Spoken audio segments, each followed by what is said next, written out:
Selamat pagi Bapak Ibu, Saudara-saudari, sahabat yang dikasihi Tuhan. Hari ini, tanggal 3 Desember tahun 2021, kita berjumpa kembali di dalam renungan dan doa kita. Para sahabatku, pada kesempatan ini saya akan mengajak Bapak Ibu merenungkan kitab Rut, pasal yang terakhir, yaitu pasal yang keempat, dari ayat yang ke-13 sampai dengan ayat yang ke-17. Dan melalui pembacaan ini saya akan menyampaikan renungan untuk kita semuanya. Demikianlah firman Tuhan. Lalu Boas mengambil Rut dan perempuan itu menjadi istrinya, dan dihampirinya lah dia. Maka atas karunia Tuhan, perempuan itu mengandung lalu melahirkan seorang anak laki-laki. Sebab itu perempuan-perempuan berkata kepada Naomi, "Terpujilah Tuhan yang telah rela menolong engkau pada hari ini dengan seorang penebus. Termasyurlah kiranya nama anak itu di Israel. Dan dialah yang akan menyegarkan jiwamu dan memelihara engkau pada waktu rambutmu telah putih.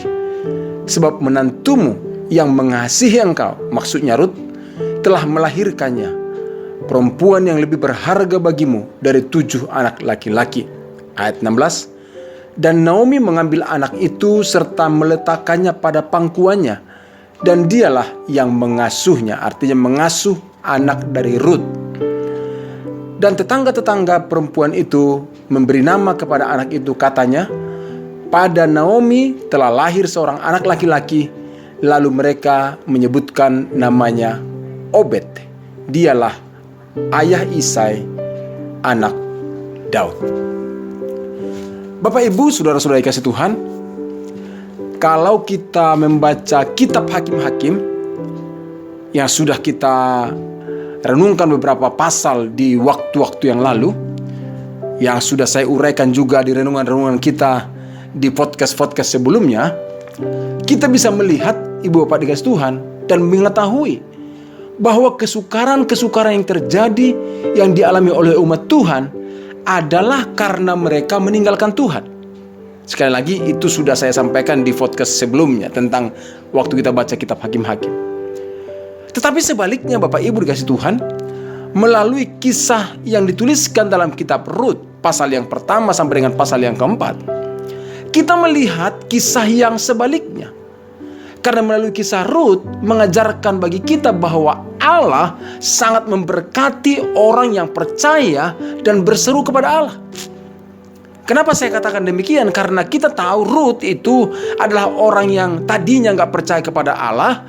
Dia adalah seorang Moab, tapi akhirnya dia memilih atau memutuskan untuk percaya kepada Allah. Dan waktu dia percaya kepada Allah, apa yang terjadi, kita bisa melihat bagaimana cara Allah mempersiapkan dan memberikan dan menyatakan masa depan yang sangat indah bagi Rut.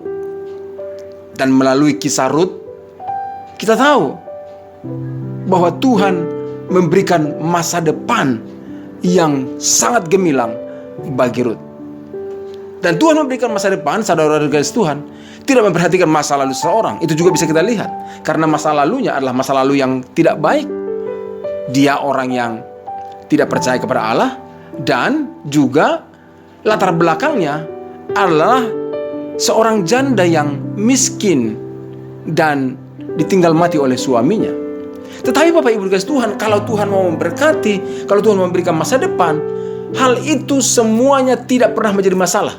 Tidak pernah mempermasalahkan masa lalu seorang, tidak pernah mempersoalkan latar belakang kehidupan seseorang.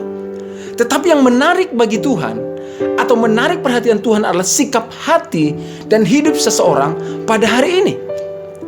Jika orang itu sungguh-sungguh berpaut kepada Tuhan, sungguh-sungguh percaya dan berserah kepada Tuhan, masa depan yang cerah disediakan Tuhan dan akan dialami oleh orang tersebut. Hal itulah yang dialami oleh Rut, Bapak Ibu dikasih Tuhan. Dia hanya seorang janda, hidup dalam kemiskinan, tetapi akhirnya Rut menikah dengan Boas, seorang yang kaya raya di Bethlehem. Itu yang dicatat tadi dalam firman Tuhan yang kita baca di dalam ayat 13 dalam pasal yang keempat tersebut. Rut menikah, dikatakan Boas mengambil Rut menjadi istrinya.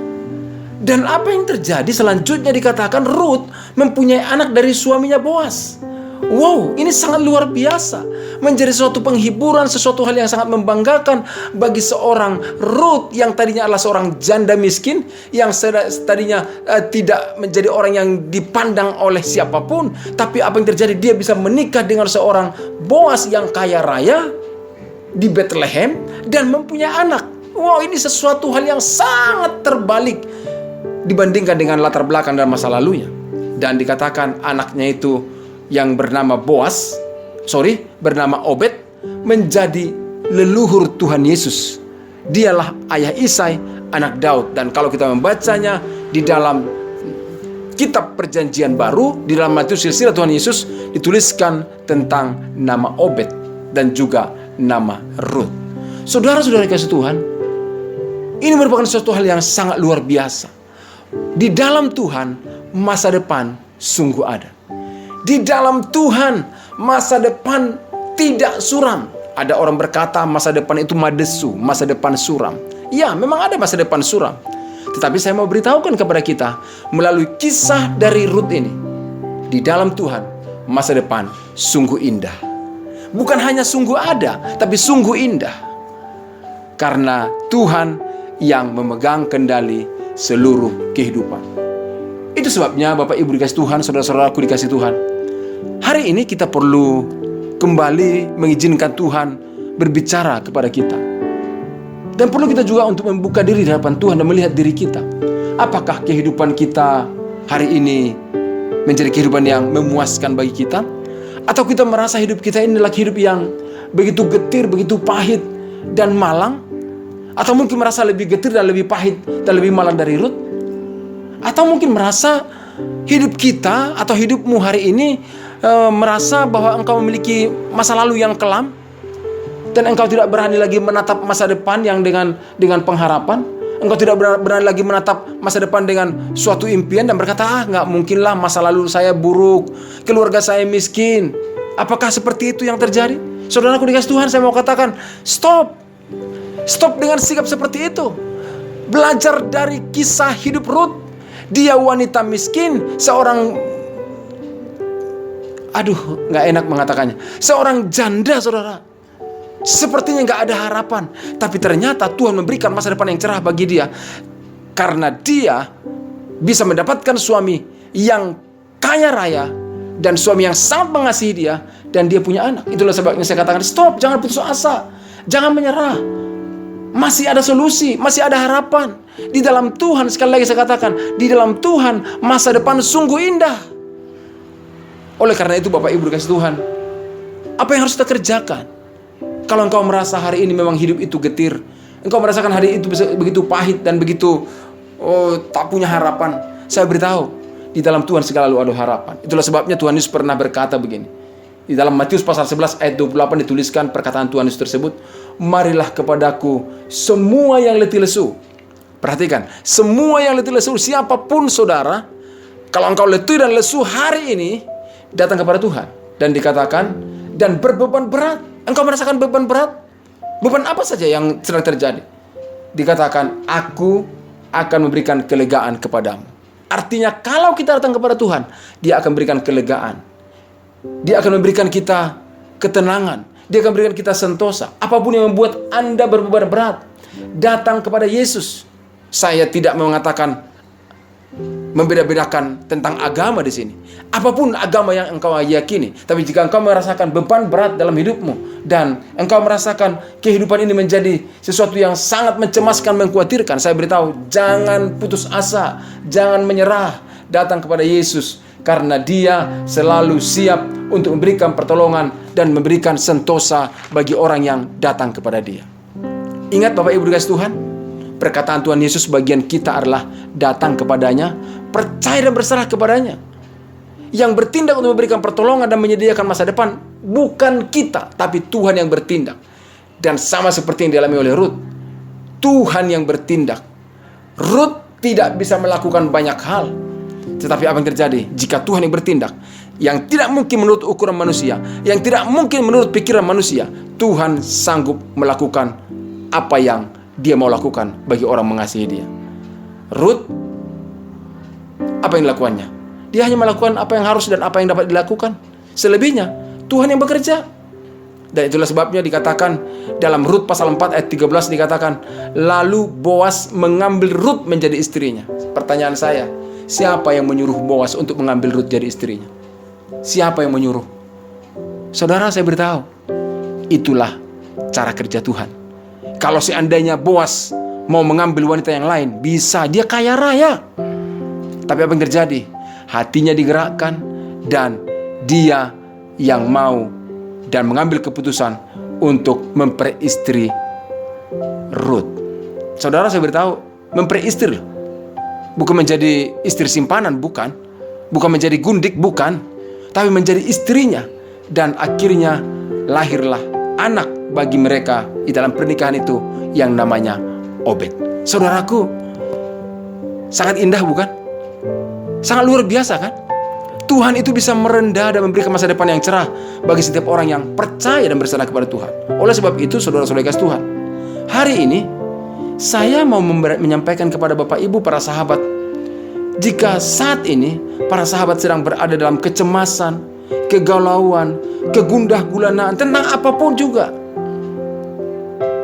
atau mungkin sekarang berbeban berat dalam situasi-situasi yang terjadi hari-hari ini, ada beban-beban berat yang menekan, saya mau sampaikan sekali lagi, saya tidak menanyakan apa latar belakang kehidupan Bapak Ibu, bagaimana masa lalu yang terjadi, saya tidak tanyakan itu. Tapi hari ini saya mengajak kita mengambil keputusan bersama-sama, datang kepada Tuhan. Beban berat apapun yang menekan, yang membuat kita dalam kegelisahan, datang kepada Yesus, karena Dia sudah berjanji, datang kepadanya Dia akan berikan kelegaan. Percayalah, Tuhan Yesus akan memberikan kelegaan dan pertolongan. Dan saya mau sampaikan juga Bapak Ibu, jika saat ini Bapak Ibu merasa dan membutuhkan teman atau mitra doa yang mau mendukung Bapak Ibu bisa mengirimkan permohonan doa, atau ada pembicaraan yang Bapak Ibu perlu bicarakan, bisa kirimkan melalui WA di nomor yang tertera di monitor atau di layar podcast ini, yaitu 0878 7978 7988. Saya ulang lagi, 0878 7978 7988. Bapak Ibu bisa kirimkan ke WA tersebut. Saya mau katakan, saya sangat bersedia menjadi sahabat dan menjadi mitra doa Bapak Ibu. Tentunya bukan saya yang memberikan pertolongan, tapi Tuhan kita yang kuasanya tidak terbatas, yang kasihnya yang tak terhingga itu, yang akan mengulurkan tangannya, menyatakan pertolongannya. Masa kini yang buruk, masa lalu yang kelam, saya beritahu di dalam Tuhan, Dia sanggup mengubahkannya menjadi masa depan yang cerah bagi kehidupan kita. Sekali lagi saya katakan, kalau Ruth, seorang janda yang miskin, pada akhirnya menikmati masa depan yang sangat cerah dan mulia, percayalah, Tuhan juga sanggup memberikan masa depan yang terbaik bagi hidupmu. Bukan hanya bagi diri kita, tapi sebagai orang tua, juga bagi anak-anak kita. Mungkin sebagai orang tua, kita berpikir sekarang di masa-masa yang sulit ini, bagaimana ya masa depan anak-anakku?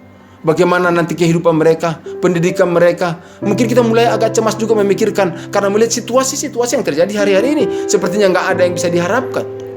Tapi saya beritahu, di tengah keadaan yang serba tidak dapat diharapkan ini, Tuhan Yesus Kristus tetap dapat diharapkan. Oleh karena itu, saya mengajak Bapak Ibu berdoa bersama-sama pada kesempatan ini, menyerahkan segenap hidup kita supaya Tuhan yang memberikan pertolongannya bagi kita.